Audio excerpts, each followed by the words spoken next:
Over the next 30 minutes, we'll be taking you through the top stories, the special interactions that we have lined up for you from the world of startups, technology, and the new economy. In fact, let's then put the spotlight on IdeaForge, because India's emergency response system is getting a tech upgrade. CDAC has signed an MOU with drone major IdeaForge to integrate drones into the Dial 112 network.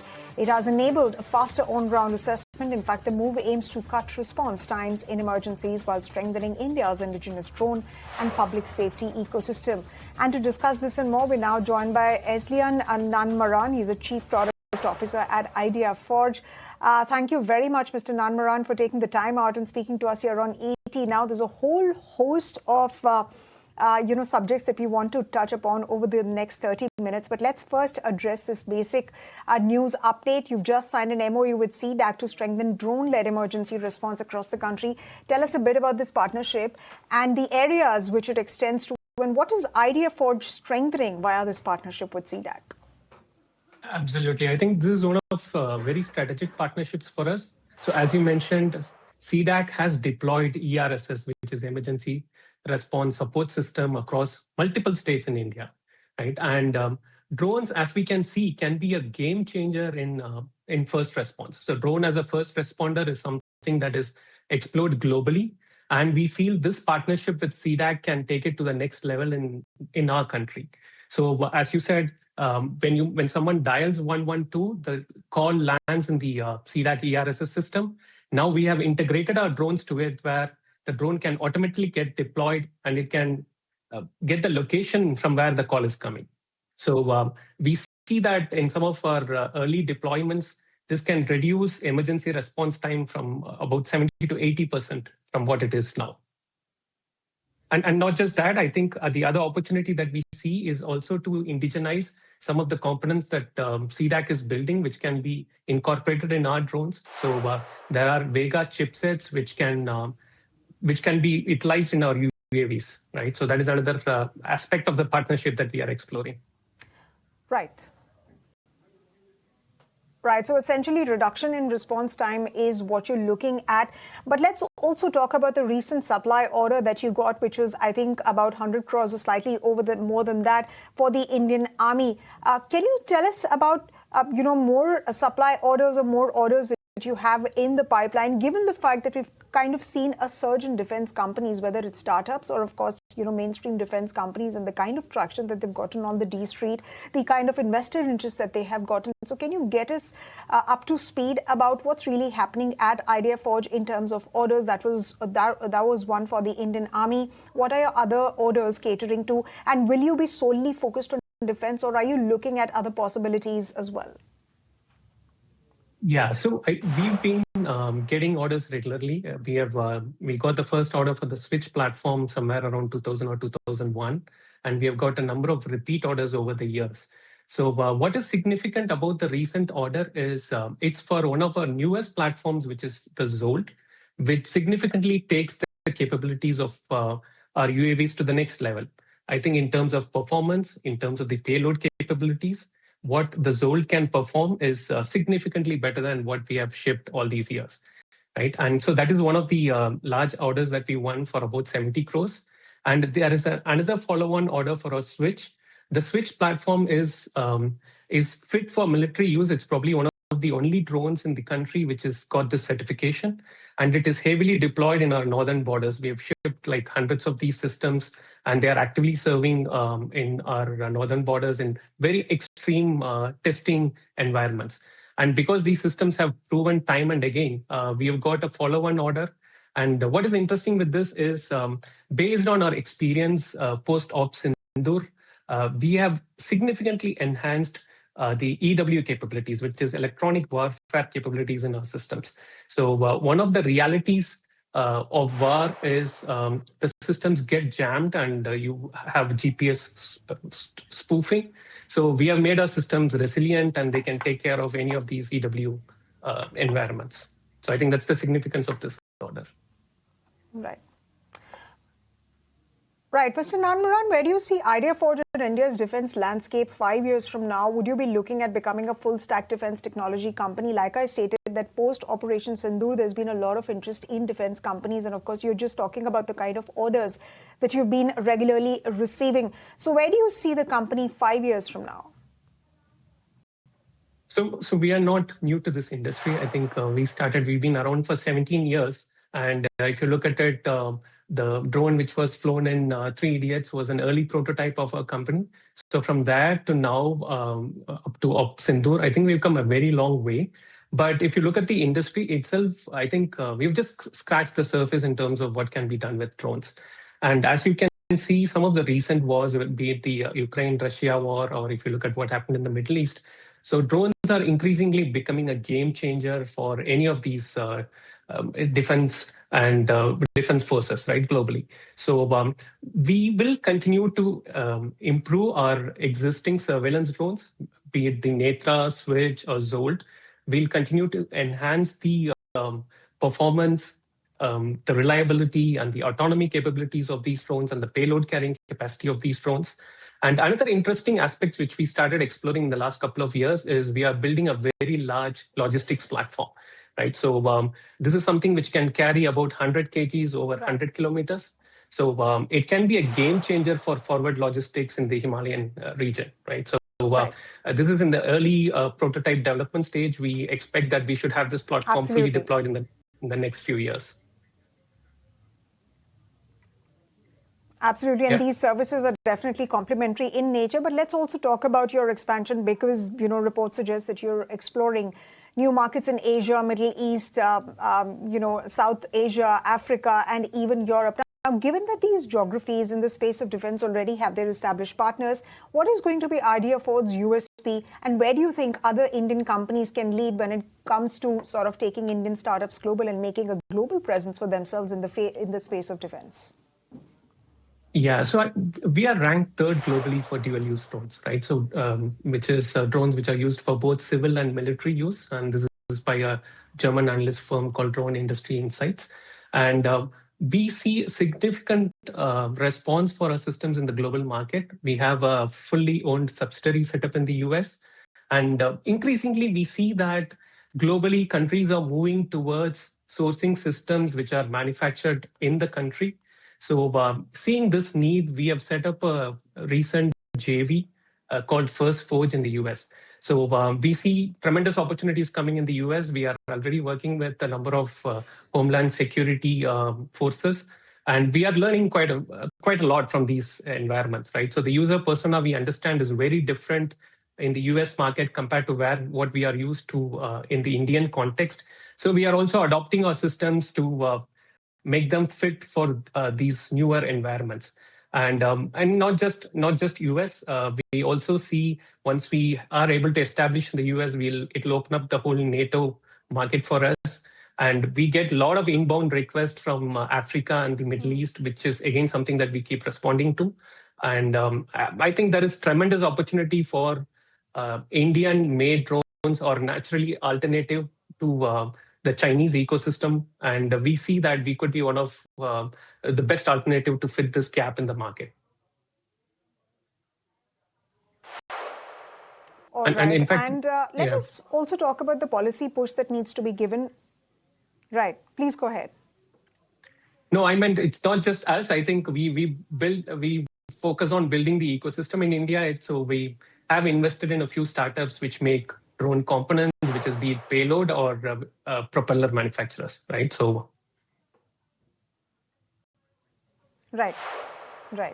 So, Mr. Nanmaran, also give us a sense of the kind of policy push that's needed, especially as far as the defense and drone ecosystem is concerned. Of course, the government of India is pushing made in India as far as defense sector is concerned. But what more needs to be done for this defense and drone sector, especially for startups, when it comes to making capital available and reducing our sort of dependence on just VCs and, of course, foreign VCs, more importantly? Yeah, I think there is tremendous opportunity for drones, right? I think if you look at the industry, it's somewhere where the computer industry was in the 1980s or where the mobile phone was in the 1990s. So we are just getting started in terms of takeoff with this industry.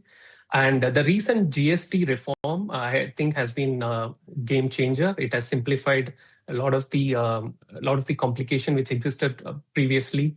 So that should help in terms of boosting the industry. But beyond that, I think from the industry perspective, one opportunity that I see is not just in drones, but generally there is an opportunity to enhance or increase the adoption of newer technologies in the country, where government being the largest spender in the economy, it will help if the government allocates maybe 5 or 10% of any procurement budget towards newer technologies, be it drone, be it robotics, or it could be AI. And if something like that could be mandated, I believe a police SI, someone who's buying a patrolling vehicle, could replace it with a drone.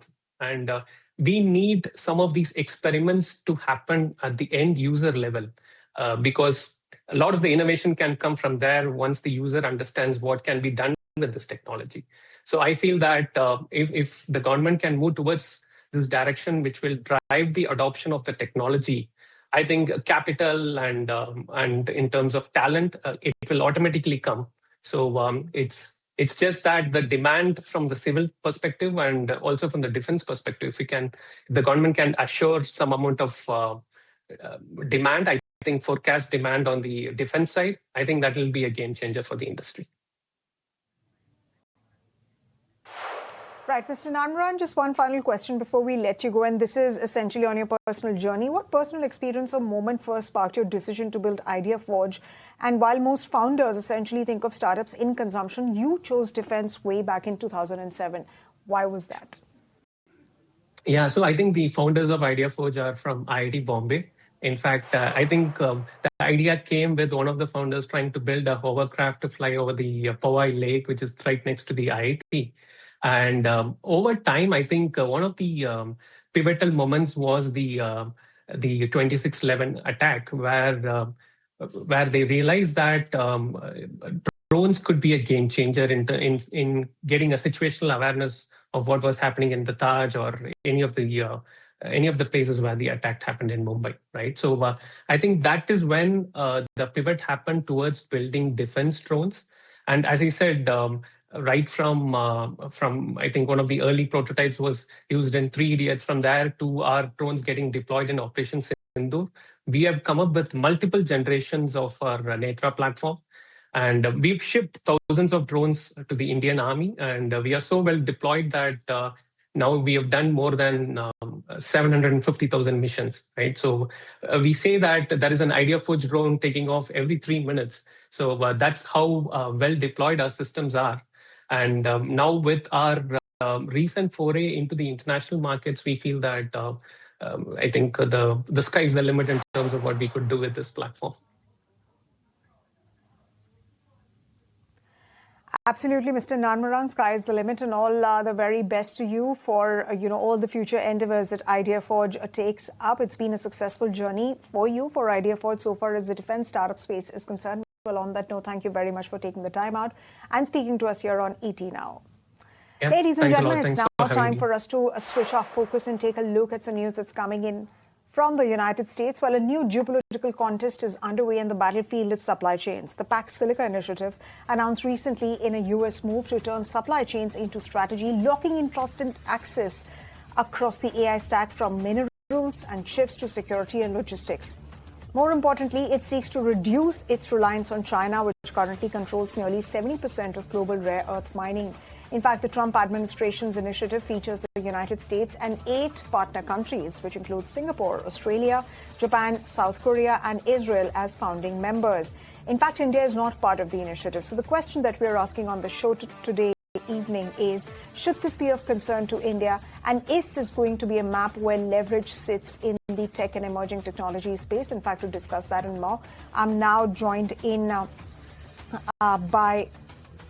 All right, ladies and gentlemen, we'll have to come back to the story in just a bit. We're just waiting for our guest to join. But that's the big story that we're going to be discussing on the show tonight. tonight. In fact, let's take a look at some more news that's coming in from the startup space, and then we'll go back to that story. Well, Wakefit Innovations IPO, it was a muted debut for mattress major Wakefit Innovations. With a flat debut at issue price of 195 rupees, the management believes that there is a huge opportunity in the Indian market for growth. Anurag Joshi, my colleague, caught up with the CEO and chair Ankit Garg. Let's listen into what he had to say. Opening, as of today, we have about 135 stores now live as of today. We plan to open 117 stores in the next 3 years, and these stores are going to be predominantly located in tier 2, tier 3 towns. So the strategy has been widely. First few stores we opened were in the metros, typically Delhi, Bangalore, Mumbai, Pune, Gurgaon, and now eventually then we went to tier 1, like mostly the cities of the capital. Now going forward, we're going to open more in the tier 2 towns, like cities like Mathura, Meerut, Ghaziabad, Kota. Cities like that. Right. And there's also a big chunk of the IPO proceeds which will go into general corporate purposes. Give us more color about the likely utilization of those funds. There is not much of a utilization that we're expecting out of those funds, because we are a cash flow generating company.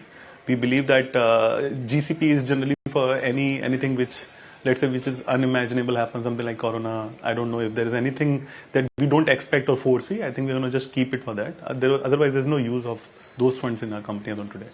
Right. What's Wakefit's position on acquisitions and growing through the inorganic way? See, I think we as a company have always looked at what can we bring more to our customers, what more value can be added, and hence over the last 5 years we evaluated more than 65 companies. We speak with them, we try to understand what they bring on the table, whether it's a good team that they have, whether it's a good proposition they have built, or they have large supply chain including factories belong to them. Unfortunately, until now we have not been able to do any of them because of any of the reasons that I mentioned previously, but we are actively looking out for opportunities in the market. If there are ways that we feel that we can create more value for our customers, we would definitely be open to it. But as of now, there's nothing. In the first 6 months of this financial year, you posted a profit after 3 consecutive years of losses. For the FY26 and for the rest of this half year, what is your outlook on profitability and also on revenue? See, I think if you look at Wakefit journey, first 5 years we were profitable. We used to pay advance tax as the company was making money. Then we opened up a large manufacturing facility. It was a greenfield project. We invested a decent amount of money because we wanted to get into furniture. It took us a time to get to a decent utilization of the factory, and hence for the first those 2-3 years there was some turbulence in raw material prices because of COVID, and then obviously this greenfield project together happened, and hence company slipped into losses. But largely company has always, for the last 10 years, out of 10 years we were profit making for 7 years. This year also we are again profit making, and we continue to do so for the foreseeable future also.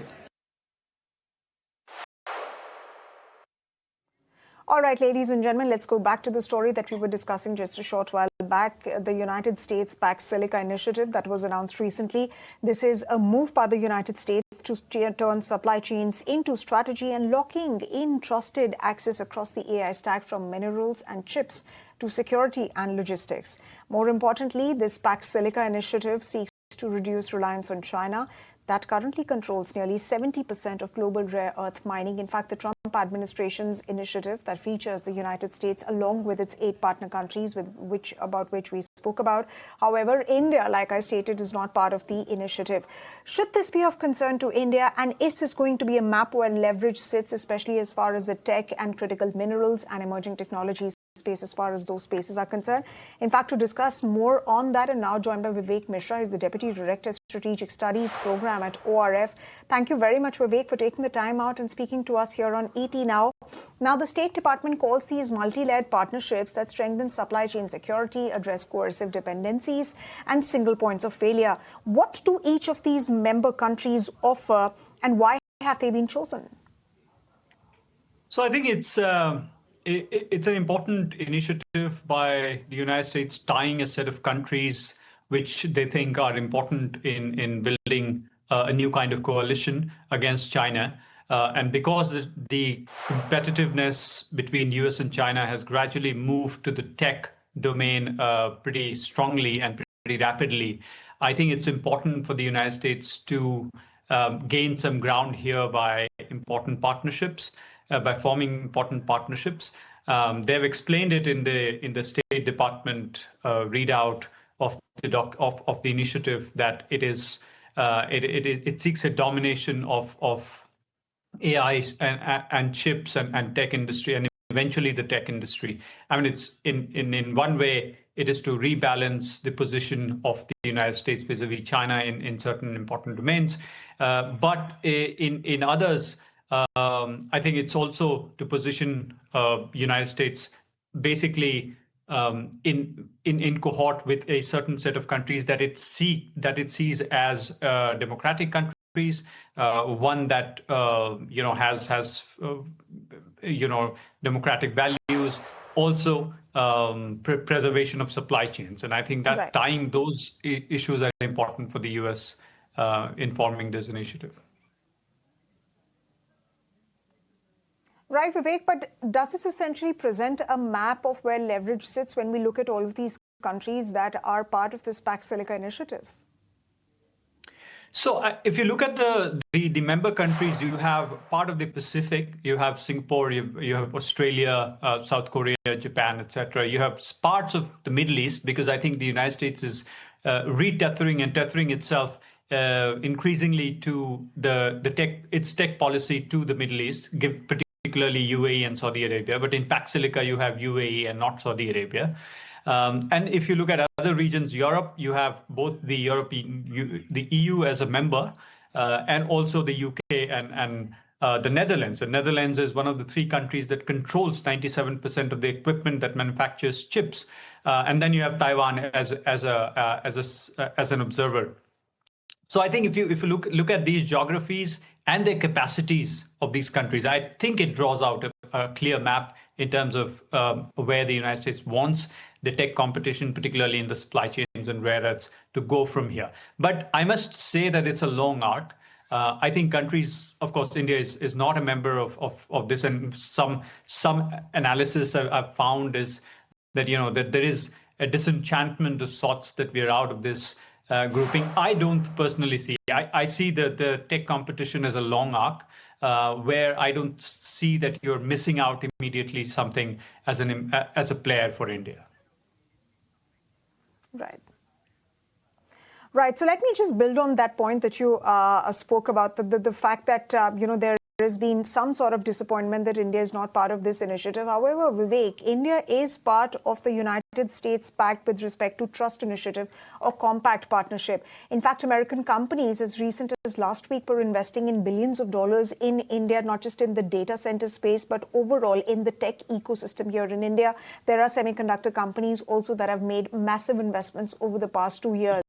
Then being part of this grouping, should it matter then to India, given the fact that we are engaged with the United States on several of these new technologies and emerging technologies? See, I think if you're a member of the Pac Silica, if India were to be a member of Pac Silica, it would there's no doubt there would be immediate benefits, not immediate, but I think in the long term benefits, definite benefits, that you would be member of the so-called supply chain and the rare earth supply chain. But I think the membership of these groups also come with certain obligations. As an independent sovereign nation, and more so in times when you're wriggling under the pain of tariff, this matters more. And do you want to be obligated to a certain sense of supply chain or certain obligations of supply chain, and do you want to redirect your promises elsewhere?